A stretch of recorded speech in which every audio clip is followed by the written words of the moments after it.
of course, part of a two-part lecture series, of course, I'm doing on the French Revolution, of course, which I know the other day we did kind of have our, the first lecture, of course, on the French Revolution, where I kind of went into and I discussed like the background of the French Revolution, the causes of it. And I think we even got cut to the outbreak of it, of course, talking about how the Bastille was stormed behind me, as you can see.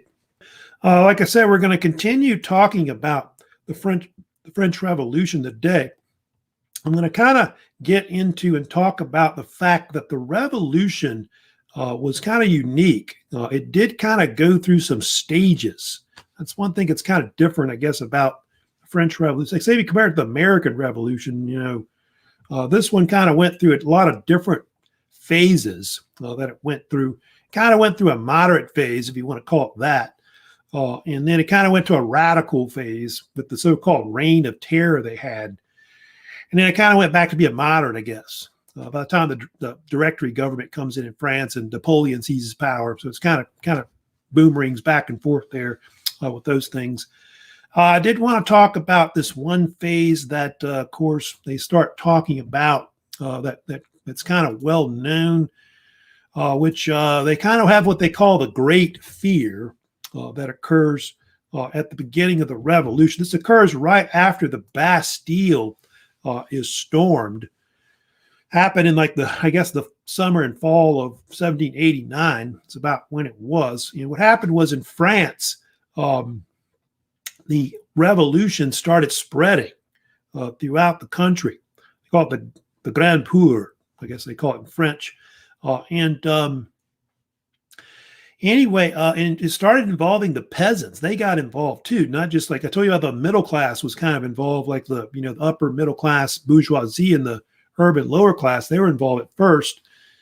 I guess that's what that was supposed to be in that video. Urban lower class, basically trying to, basically meet to see what they could do about this situation with the government. So this mass hysteria and panic that starts occurring, throughout the country.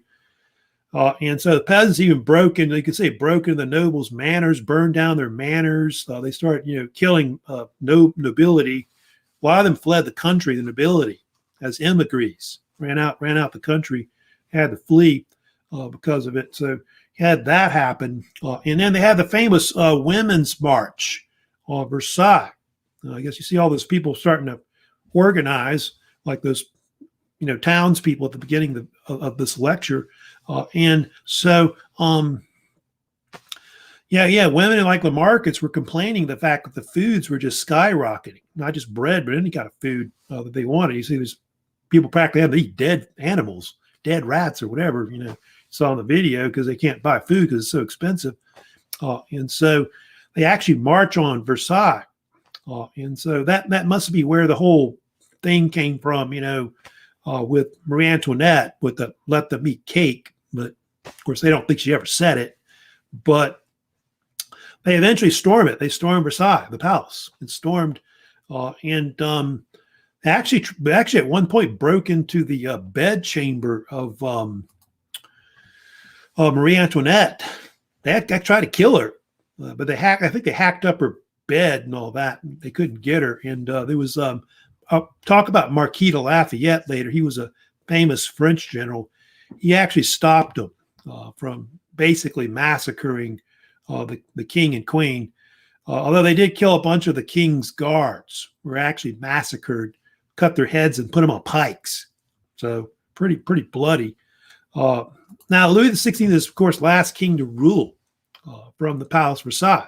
You know that. They're eventually forced to live in Paris, in the Tuileries Palace, of course, which was part of the Louvre. It doesn't exist anymore. I think it burned down or something later. But basically, it was part of the Louvre. And so after that, the king and his family are kind of almost becoming like figureheads later, which they will. Eventually, they'll get executed. They're eventually going to kill them off, as you know.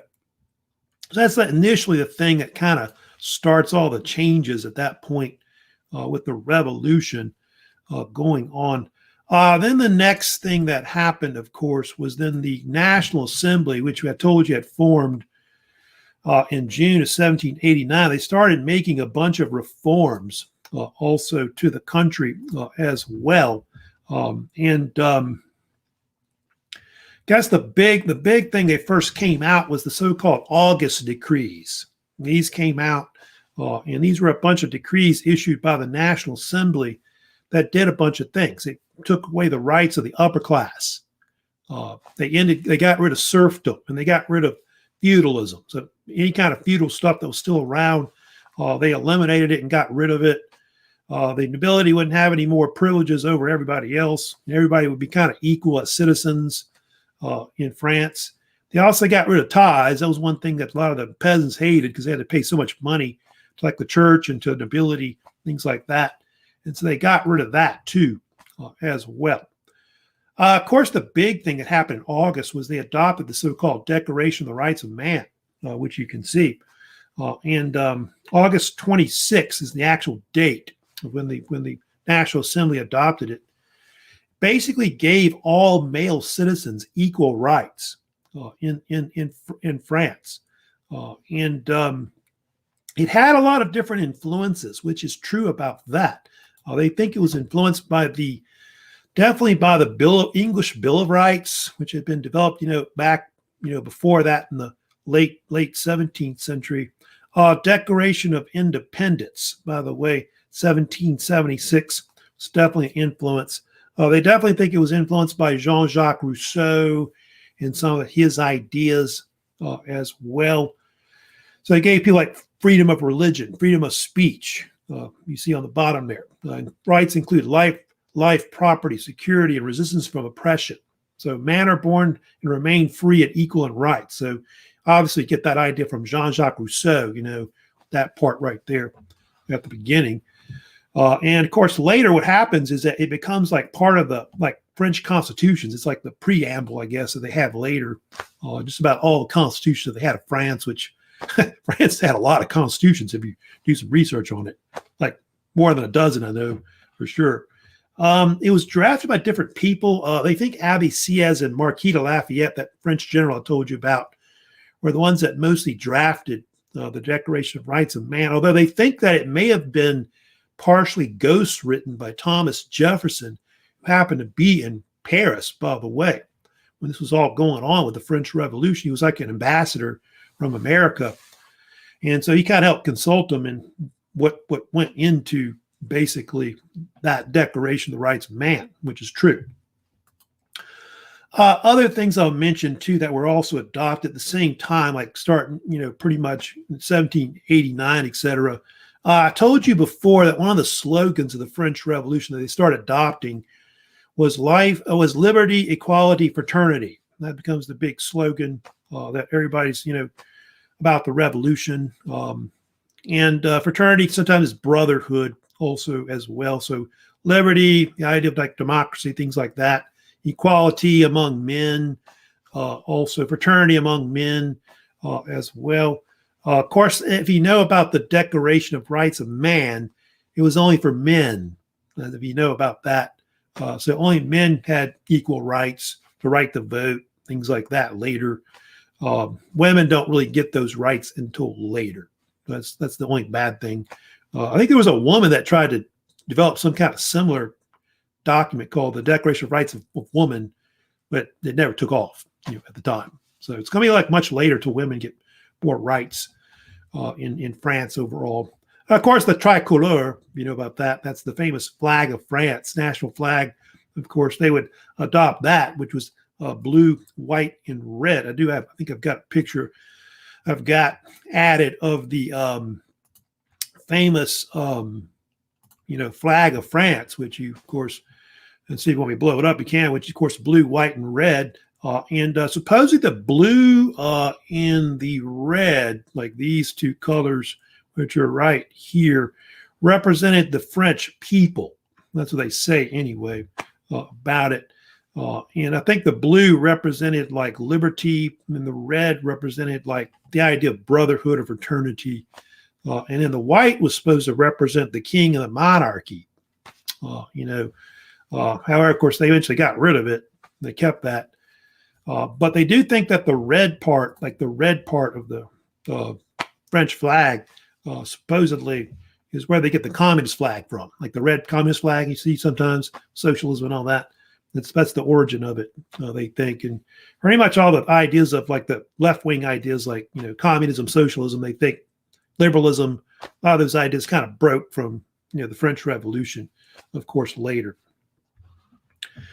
Of course, the other thing that I kind of mentioned too, of course, the National Assembly, eventually adopted a new constitution. It took them like around 2 years to eventually create a constitution.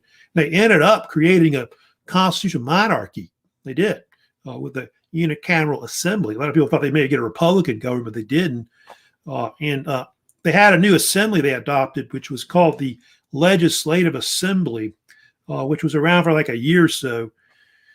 And under this government, the king had limited powers where he could basically, I think the only thing he could do was he could veto various laws or decrees that were passed by the National Assembly.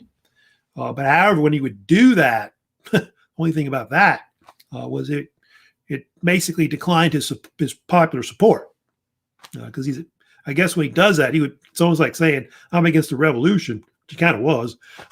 And of course, it would help facilitate, you see there, the fall of the monarchy later in 1792. And so that's where the whole Madame veto jokes come from. The fact that, he vetoed it because his wife told him to do it, that kind of thing. So who knows about that. But before that happened, if you know about what occurred, like Louis and his family, Louis XVI, they tried to flee the country, which is true. The flight of Varennes. You may have heard about this in the summer of 1791, June. They attempted to flee to the Austrian Netherlands, which is where Belgium is and all that, Luxembourg.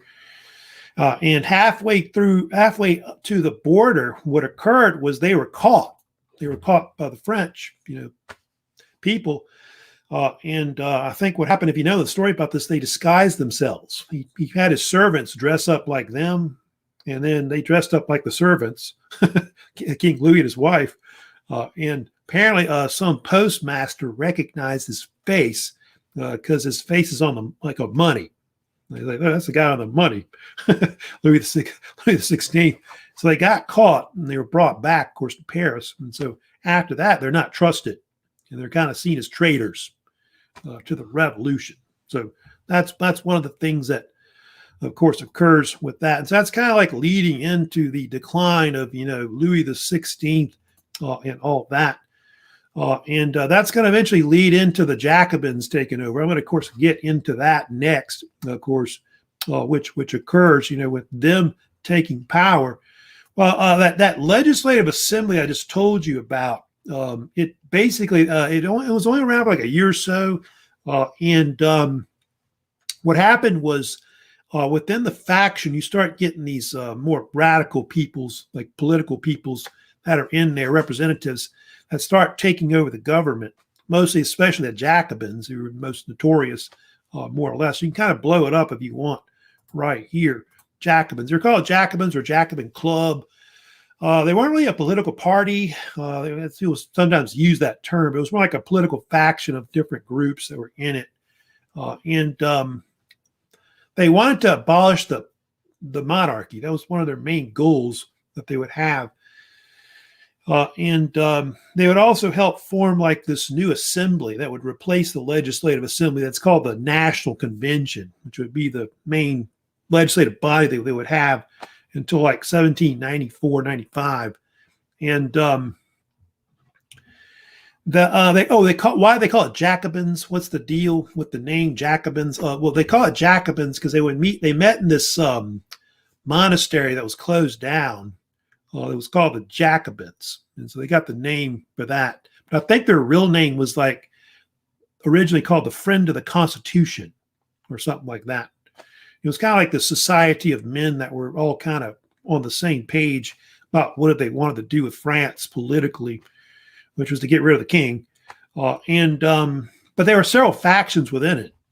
It wasn't just like one group that was Jacobins. It was a bunch of them that were part of there.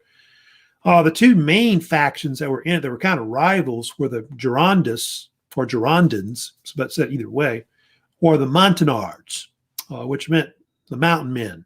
That's what it meant. or they're called simply a mountain. And the Montagnards were called the mountain because they would sit high up in the assembly to, I think, the far left. And so that's where they got the name mountain or mountain men or Montagnards, which is the French version of that, of course. Their great leader, who you see a kind of little picture of him at the top right there, was the famous politician and lawyer, which is Maximilien Robespierre. And he's very famous, as you know, for basically causing the reign of terror to come in later, which is this period of political repression where they try to crack down people that are against the revolution. And he, of course, ends up killing many people in the country, like executing people basically for it. And so we'll talk about the reign of terror later. I did want to talk about the French Assembly a little bit before I get into that, which, something that's real known for that time period. But I did want to mention about the fact that the French Assembly, like the Legislative Assembly, and I guess the so-called convention, the convention they have later, that's where they get all the left-right political spectrum from later. Like we hear today about people that are left versus right and all that. Supposedly it developed from the French Revolution originally.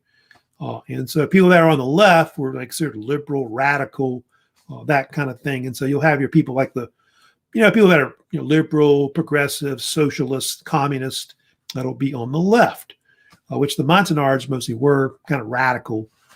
I guess the Girondists were kind of close to the middle, more like to the left of center, probably where they were. They're more like centrist, basically. So you got people that are moderate, that are between the left and the right. And then people on the right are conservative. That would be people that are royalists. I guess Republicans today would be considered, like today in America, kind of more conservative to the right.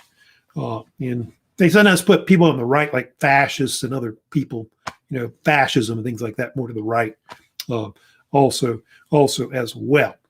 So now suppose it had to do with like where they sat. So people on the left, sat there, and so they were liberal, basically radical, and then people on the right that sat on the right of the chamber were considered more conservative. And people in the middle, moderate or centrist, the term, of course, being used. That's the origin of where all that, of course, comes from, of course, later. Of course, what happened with Louis, of course, the thing, if you really study about the French Revolution, eventually he gets overthrown. That's one of the big things that occurs. And in August of 1792, the Tuileries Palace was stormed by the French Revolution. It actually killed all of Louis XVI's Swiss guards that were guarding it. And Louis fled to the assembly. I think by the time it was the convention, and tried to get help, but at that point they decided they're just going to get rid of pretty much the monarchy, and so in the fall the French monarchy was basically abolished. They got rid of it, and they declared the so-called First French Republic, which would be founded in 1792, and the National Convention would of course run that from 1792 to 95. That was of course the unicameral parliament that replaced the legislative assembly that was before. So yeah, they found this new republic at this point. Of course, it was controversial because most countries in Europe were not a republic. Most countries were still pretty much a monarchy, except maybe in Switzerland or something like that. And so it sparks the so-called French Revolutionary Wars that break out in 1792. That lasts around 10 years, where opposing countries who fear that their monarchs are going to get overthrown due to this French Revolution, they start backing, a war against them to try to stop them, maybe to put, the Bourbons back in France, which they'll do later. And so Austria, Prussia, Britain, Russia, Spain, you see those lists right there of all those different countries.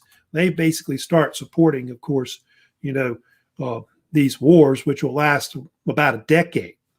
And so I think Austria and Prussia, I know, were the first two states that really put up forces, basically. In fact, Prussia, right after they deposed Louis XVI, tried to invade France with the backing of the Holy Roman Empire, which, of course, Austria's backing, of course. This is in September of that year, 1792. But the French actually beat them. Battle of Valmy happened in that month. And so that helped basically I guess the French state, in control.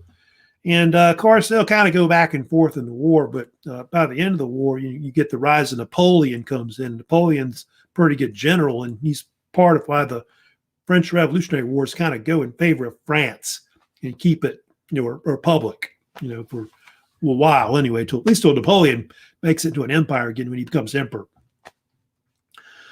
All right, so I next want to get into, and I want to talk about, of course, the so-called Reign of Terror. Of course, you have Maximilien Robespierre. He, of course, is the one that's eventually going to seize power and take over the country.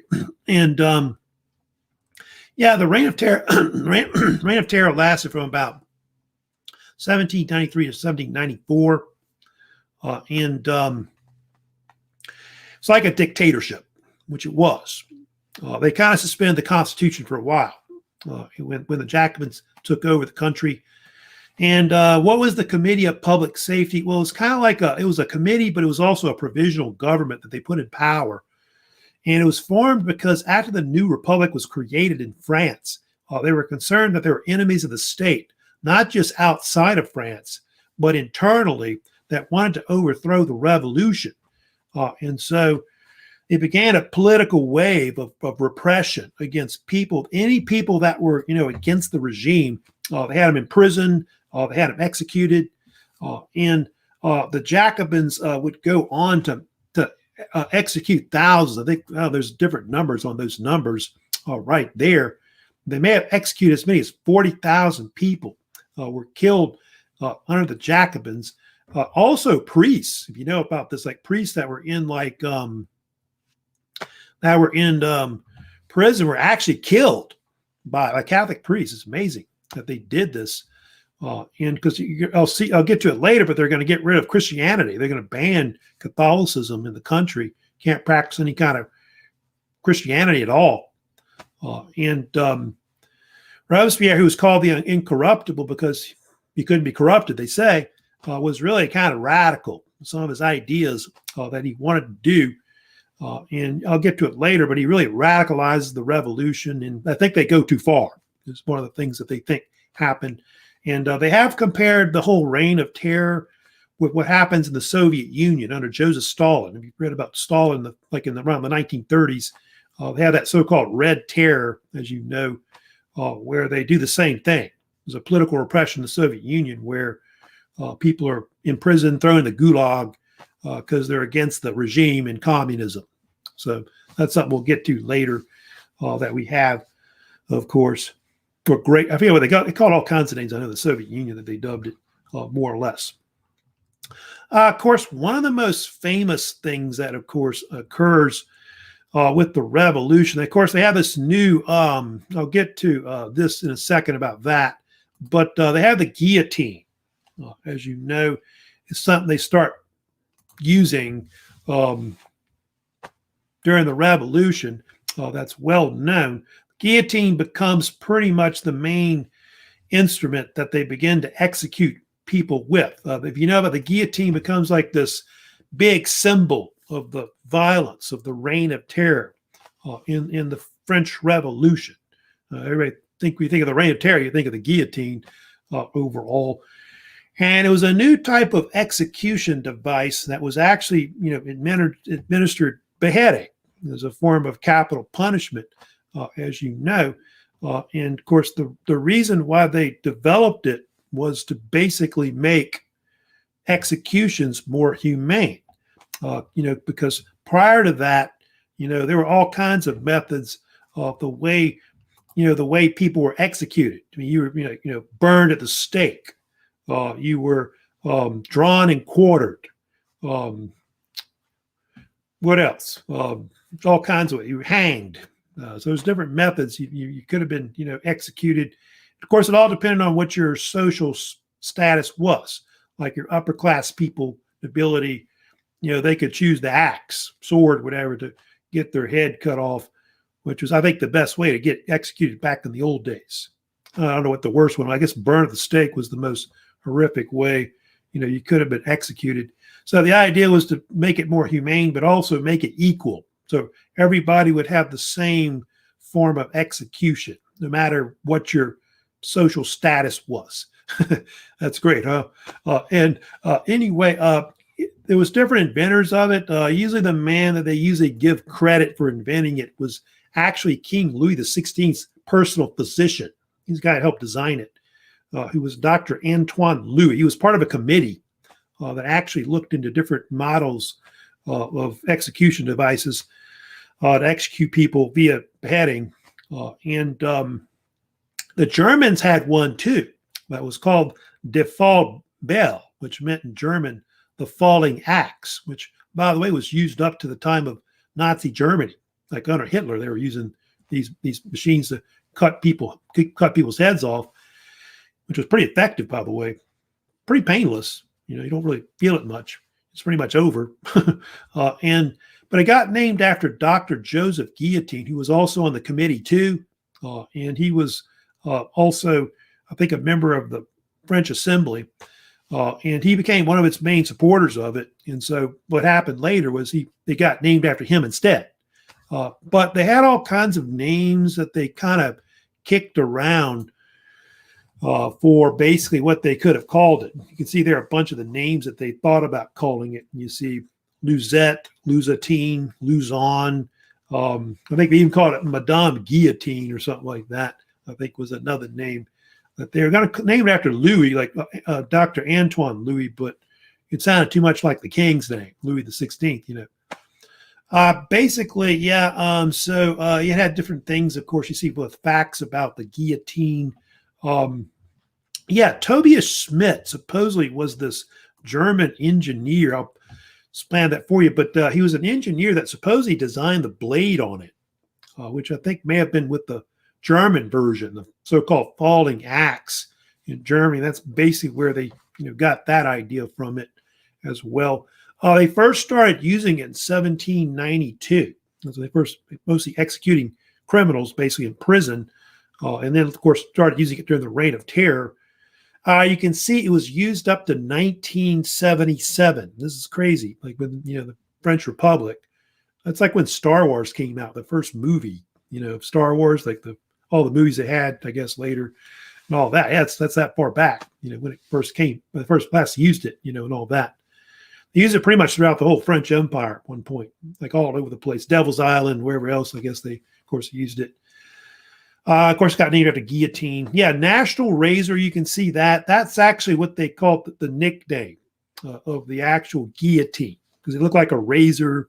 And of course, it was used nationally for the same execution for everybody. Also, you can see there, it was pretty darn heavy. It almost weighed 1,300 pounds. That's pretty heavy. The blade itself weighed almost 90 pounds, coming down on the back of your neck. Height of the slide post was about 14 feet from the dress. It was pretty tall, construction there. Blade drop was about 90 inches, which would be like, I guess, 8 foot drop.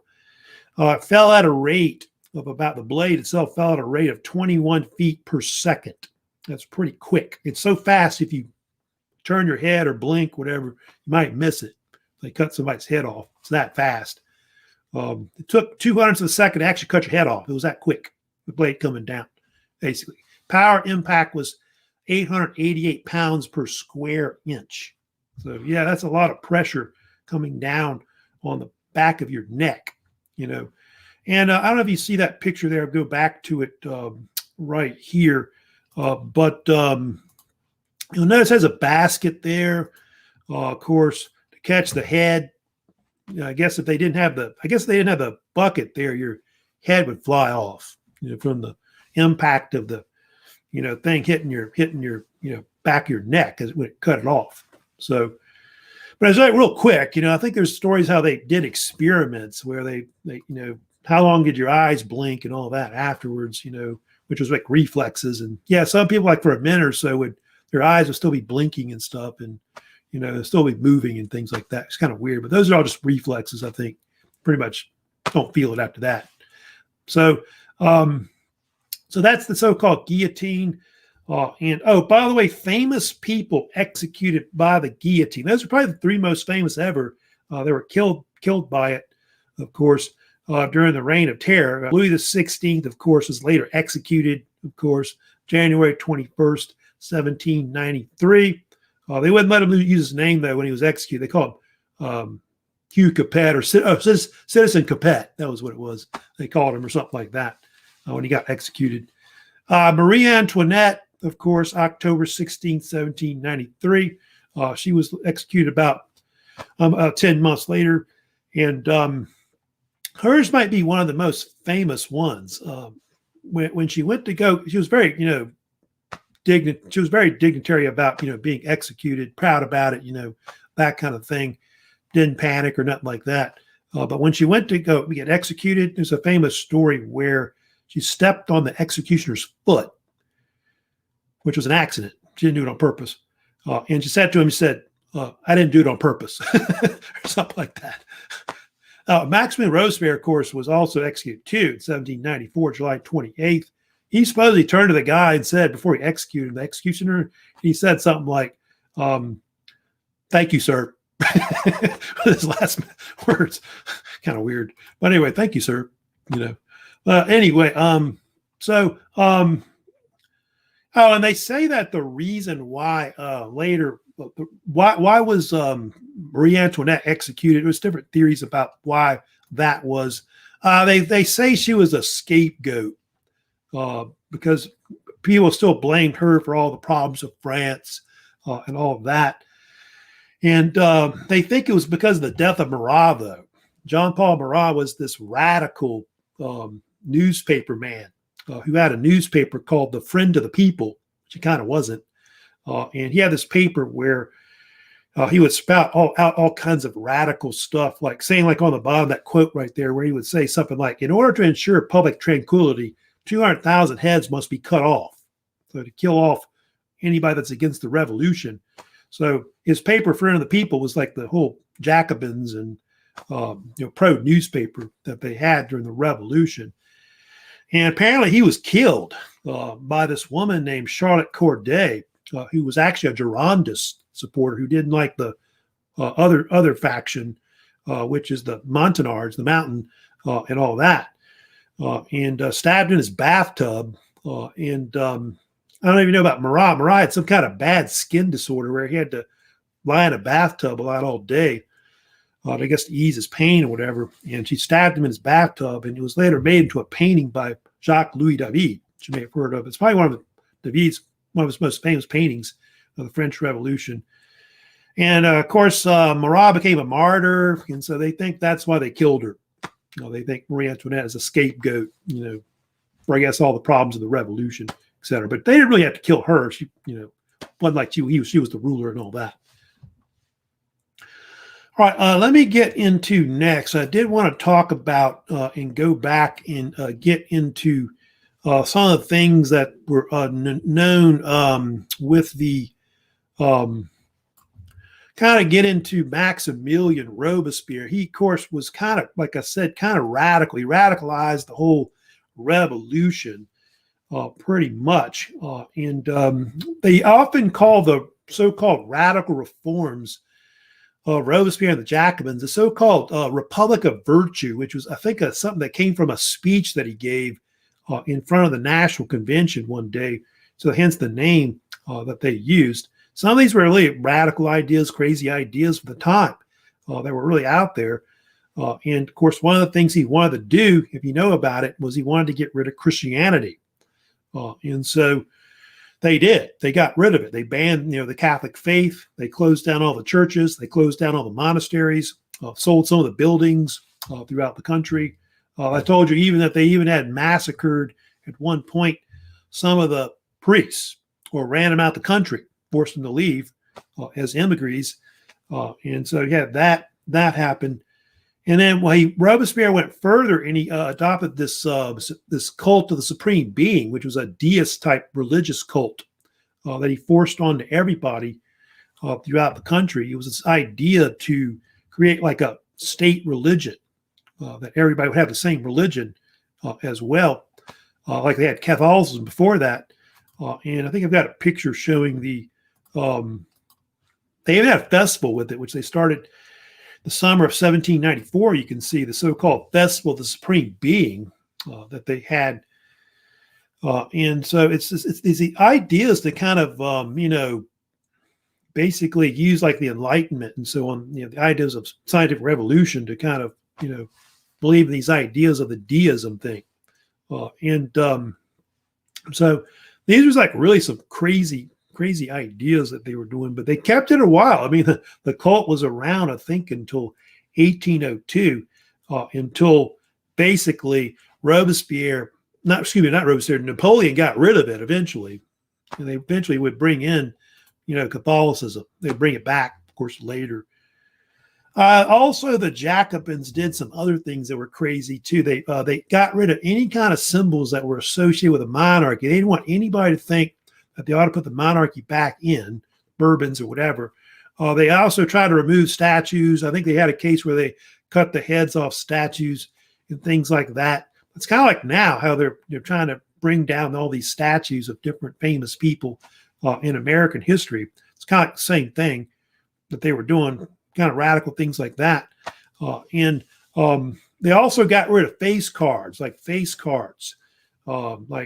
King, Queen, Joker, like you see like in face cards today, if you play playing cards or whatever. So they didn't want anybody to think that there's, King, Queen, or anything like that you might be able to have as a ruler. I used to kind of joke about that, like you say, you ever play Go Fish? You'd ask somebody if they got a card. So you say, you got any? And it's funny about that. Supposedly they took away the face cards and they added the slogans of the French Revolution. So the king became like liberty, the queen, liberty. The queen became like equality. I think the Joker became fraternity. So those became the slogans they used with the face cards. And so you'd ask somebody, you have any liberties? You got any equalities? You got any fraternities? Sort of. But none of the Jacobins, like if you're against the regime, of course, So, but, then they went a little further, if you know about this, kind of a little crazy. And they also got rid of the calendar system. They changed it. They went to this new calendar system called the French Revolutionary Calendar, or the Republican calendar that they had also as well. And it was like this anti-Christian calendar that was based off of like reason in science and also nature and also the seasons and all that. And it was this idea to get rid of anybody not knowing what Christian holidays, days of saints were. You wouldn't know what day Christmas was, things like Easter. And so they broke down the months into like 3 weeks, and each week had 10 days, which is kind of weird. Then they went further, and they also they started over the calendar. They went to so-called year one. If you heard about that, and they started over with the years. 1793 became year one, 1794 year two, 1795 year three, and so on. And so they wanted to kind of start over. Because in the Christian calendar, like Gregorian calendar, it went back to basically what is, the birth of Christ and all that. And so, they wanted to get rid of all that. And so people wouldn't know, about the whole calendar system. I used to have a picture of all the calendar dates and all that, but a lot of the dates would be named after different parts of the month and all that. Like July, I think was called Thermidor, which meant heat. October was Brumaire, which had to do with like foggy, like foggy time or something. The month is foggy or something like that in Paris. So kind of strange with that. The British made fun of it and all that, made fun of their calendar system, which was used up until like Napoleon's time. But Napoleon eventually got rid of it too, I think later. As well. They went back to I think, when did they go to it? Gregorian, I think in 1806. Yeah, 1806, Napoleon went back to the so-called Gregorian calendar that they had. They got rid of it. So, all these crazy radical ideas, those are things that, Robespierre is, doing basically for about a year or so. But what happened was they went too far with with these radical changes in the country. And so what happened eventually was Robespierre himself, he would eventually get executed as well. He gets killed, like I said, in July 1794. They have what they call the so-called Thermidorian reaction that occurs. Thermidor, I guess, in July, that new calendar system they have. And anyway, he's overthrown. I think Robespierre tried to shoot himself, if you know about that, with a pistol, but it didn't kill him. And so he was rounded up with a bunch of other Jacobins, and they were executed pretty much after that. He was executed on July 28th, 1794. That started actually a thing called the White Terror, something they call the First White Terror, I believe. And you have this deal in France where anybody that was in support of the Jacobins was actually imprisoned or killed, including Napoleon. Napoleon, for a while, was actually imprisoned because he had spoken out in support of the Jacobins and all that. And so he got in trouble, but he later got out, luckily, or he may have been killed. So that's interesting about that. What happened next, then the French went to a new government that replaced the National Convention that had been running the state under the Republic. And you get the so-called Directory that comes in at this point. Yeah, the Directory. And the Directory was this new government that was, was a Republican one, but it was more moderate. It was a more moderate type government because the government kind of shifts from going from being more to the left to being more toward the center, pretty much. And it was a Republican government that was in power for about 4 years, from 1795 to 1799. It was a moderate government. It was, like I said, it was a type of government that was ruled by a legislative type body, which would be in power until Napoleon would seize control of the country in 1799. But it was kind of weak. It was a weak government. It wasn't like as strong as maybe the government before under the Jacobins, who kind of almost like reigned like with an iron fist. And it was around for 4 years, and it was called the Directory because it was run by these executive officers or councils that were called a director. There were 5 of them that they had that were in power at the same time, were elected. I forget how long of a term, maybe a 1 year term. That's how long it was. I forget how long it was, the actual term, maybe even longer than that.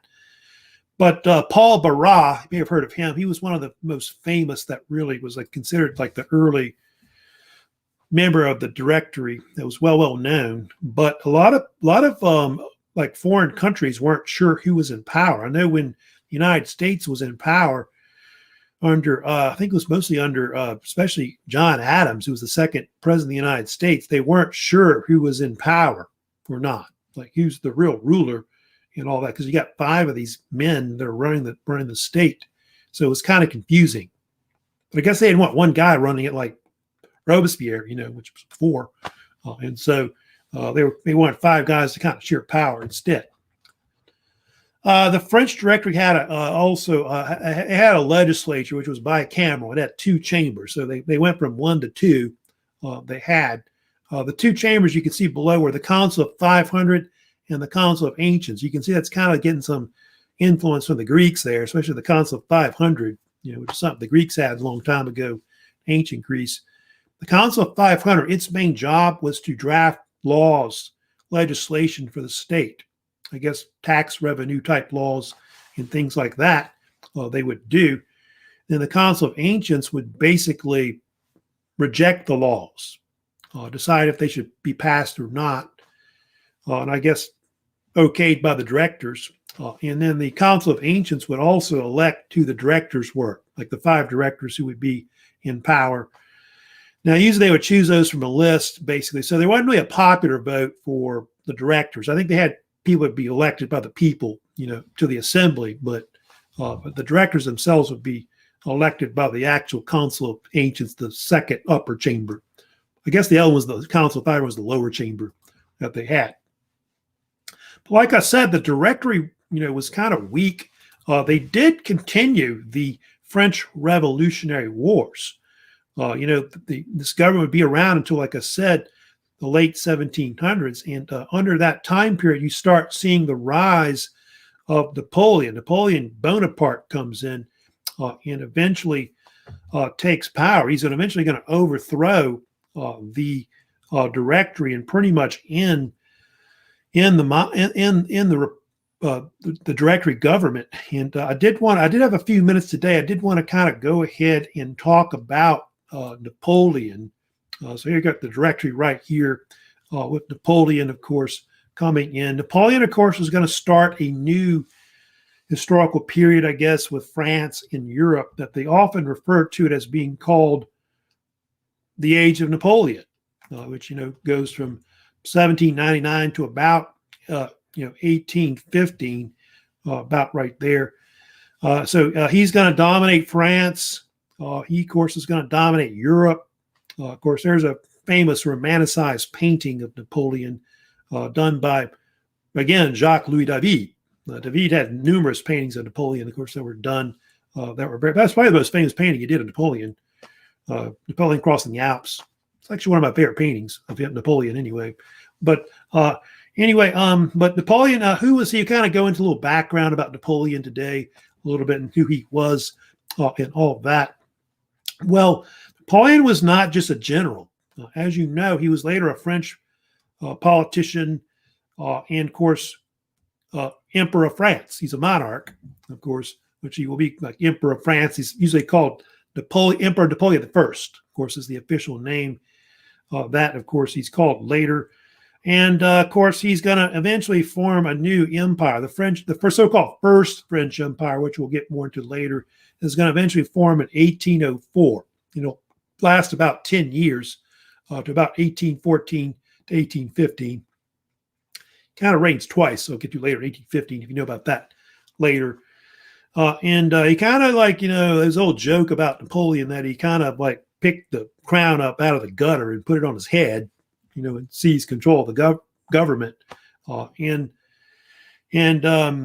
Part of why Napoleon was able to seize power was because of his military exploits. He became a household name, not just in France, but in Europe, because of all his battles that he fought in not just Italy and Egypt, but in other battles. In basically he fought in Battle of Marengo, Battle of Austerlitz. You may have heard of battles like that that made him very, very famous overall. And so he's able to use that to garner so much support within the government and the military in France that he just takes over the country in 1799 in a coup d'etat. Now, I'll go into it later, but there's two stages of Napoleon's rule where he rules under this thing called the consulate. You've heard about that, where there's he rules as first consul of France. I'll get to that later, how he reigns. And then later he's made emperor in 1804, of course, as well, and reigns another 10 years that he rules. So he's in power for about roughly 14, 15 years in control of France. And later he's going to expand his empire and try to take over, all of Europe, which he almost does. I think him and Hitler, last two guys that really tried to take over Europe at one point as one man. A little background on Napoleon, by the way. He was born he's actually Italian, if you know about this. He's got Italian background, born on the island of Corsica, which is in the upper part of the Mediterranean Sea above Sardinia. If you know where that is, kind of west of Italy. Born August 15th, 1769, they think. I think Napoleon once said that he was born when his country was dying. The fact that Corsica was invaded by the French. They took it over, and eventually they annexed it. The French annexed Corsica, and Corsica is still part of France. It's still part of the state today. France doesn't have a whole lot of territories left that they used to have a long time ago, like with their monarchy and kingdom and empire. But because of the fact that he was born on that island and the fact that the French, annexed it, he was able to get a lot of things out of that, being a French citizen. And as you know, because of that, his father was able to basically send him to military schools in France. His father was named Carlo or Carlos. It's really Bonaparte. It was an Italian name. Let's say Bonaparte later, as you know. I think his mother was named Letizia, who he really loved. He didn't really like his father. Didn't know him very well. His father was a lawyer, kind of like upper middle class, not really nobility or anything like that. But basically, he evidently had some connections with the French government and was able to send young Napoleon to France. I think age of 10, I think it was 9 or 10 when he went to France. And he attended 2 schools. Chateaubriand, I think, was one school he went to, and then the École Militaire, which is the famous French military school of French officers of the Bourbon regime. And when he got to France, if you know about that, people made fun of him because he had an Italian accent. Like, he was never good with French when he got older. He mostly still spoke Italian. But they did call him a nickname later. His troops later called him the Little Corporal. If you know about this, was his nickname that he was known for. Or the other name they called him later, which was the Little Emperor as well, or Petit Corporal or Petit Empereur, I think was the French variation of that, which was really a terms of endearment because the fact that the troops kind of saw him as like their man. He's one of us. And Napoleon later on in his career would often be up there fighting with his own men, laying in cannon, things like that, which kind of, made them like them, And they always talk about Napoleon being short, and all of that, but they think he was really of average height, about 5'6". He's actually probably a real height of Napoleon, but they think he was short partially because of propaganda, because of the British. They call him little, bony, and things like that. But also the fact that he had those tall guards with him all the time. They were probably 6 feet taller. So everybody thought he was short. But he really was average height, he would go on, like I said, to attend military school. I think 1784, 85, I think, is when he graduated from the French military Bourbon School in Paris. So it had been originally set up by Louis XV. He graduated a year early because his father died, and he was short of money. And so that's why he did that. And so that basically began, if you hear about it, one of the greatest military careers in probably world history ever. They say he's the greatest, one of the greatest generals of all time. Napoleon Bonaparte graduated as second lieutenant at the bottom as an officer, worked his way all the way up to general in so many years, started with the French artillery. He was very good with artillery, Napoleon later. His military career has been heavily influenced by a lot of people. A lot of course, military strategists, generals have studied Napoleon's, battles in general.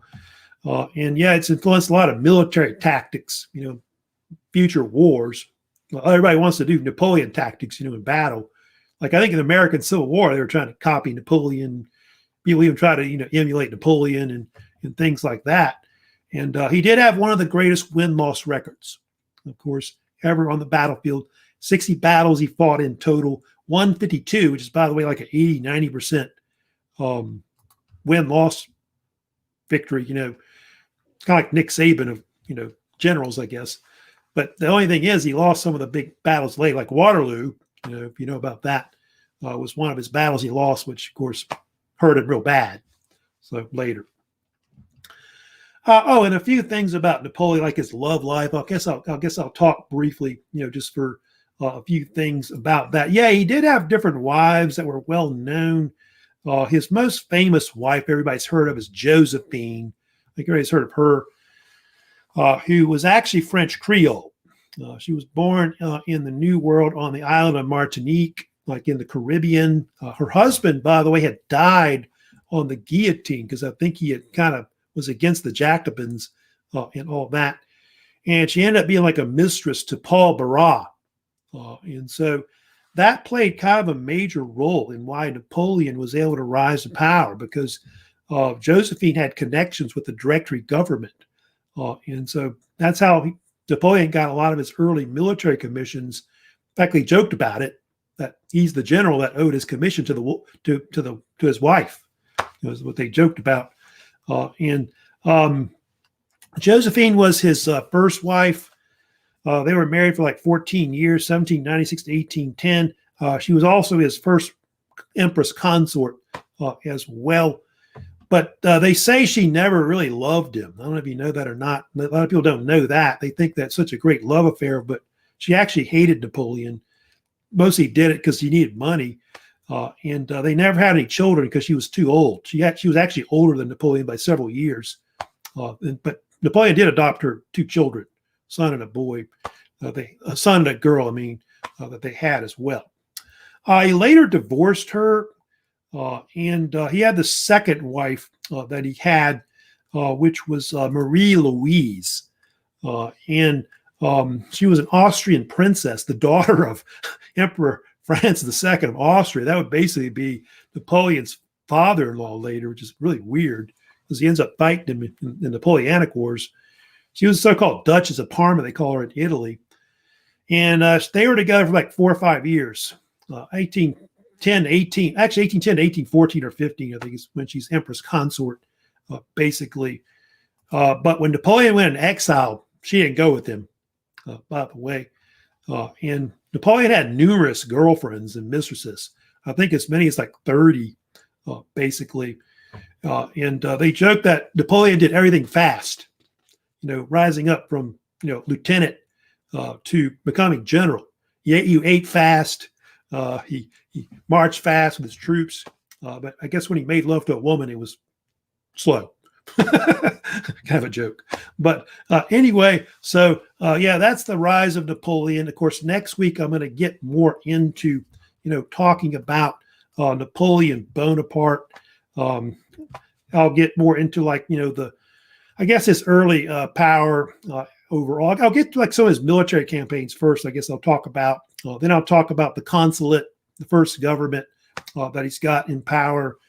And then I'll get into, of course, his monarchy when he restores the the French Empire.